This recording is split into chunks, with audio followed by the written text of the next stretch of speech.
स्त्रीर जन्म कहीं मिली थाए क्यों कर्म करने द्वारा मिली थाए स्त्री जन्म पुरुष को कौन कही था श्रीमद् भगवत गीता।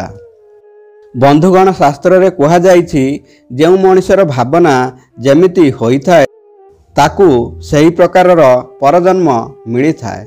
खास करी मृत्यु समय रे व्यक्ति मनरे जो भावना थाए सही परी मनुष्यर जन्म क्यों ना क्यों रूपरे प्रत्येक जुगरे बा समय रे होइथाए। आज आमे जानिबा क्यों कर्म पाई पुरुष मानक जन्म स्त्री रूपरे आगामी जन्म रे होइथाए। आसंतु विस्तार पूर्वक जानिबा। आज आमे जानिबा एमिति तीनिटी कर्म विषय रे जहाकू पुरुष माने करिबा द्वारा आगामी जन्म रे स्त्री जन्म नेई थांती। एही सबु कर्म कारणरू पुरुष निज पूर्व कर्म फल भोग करिथाए। भगवत गीता रे भगवान कृष्ण अर्जुन को कहिचंती एमिति केउ समय नाही जेउ समय रे मु नथिली। आगकू कृष्ण कहिचंती मु मोर सबु जन्म विषय रे अवगत थिली किंतु अर्जुन को एही बाबद रे कोनसे ज्ञान नाही। यहाँ ही फरक अटे भगवान कृष्ण एवं अर्जुन मध्य रे। भगवान कृष्ण अर्जुन को उपदेश देवाकू जाई कहिचंती जो व्यक्ति मृत्यु समय स्त्री झील बा अन्य स्त्रीर ध्यान करिथाए तार आगामी जन्म स्त्री रूपरे होइथाए।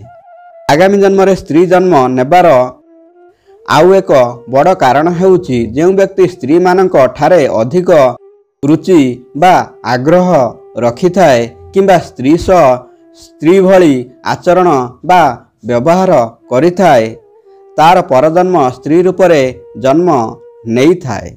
आगामी जन्म रे स्त्री जन्म नेबार तृतीय कारण हेउची जो व्यक्ति ए जन्म रे निज स्त्री को हैरान करिथाए अपमान करिथाए निज स्त्रीर अनादर करिथाए बा स्त्री उपरे अत्याचार करिथाए से भली व्यक्ति को आगामी जन्म रे स्त्री रूप मिली थाए एवं पूर्व जन्म रे करिथिबा कर्मर फल भोगिबाकू पड़िथाए। तेबे यह थिला सेही तीनिटी मुख्य कारण जो कारण जने पुरुष आगामी जन्म रे स्त्री जन्म नहीं थाए। जदि आपण भी यही भूल करुछंती तेबे एथिरु निवृत्त रुहंतु।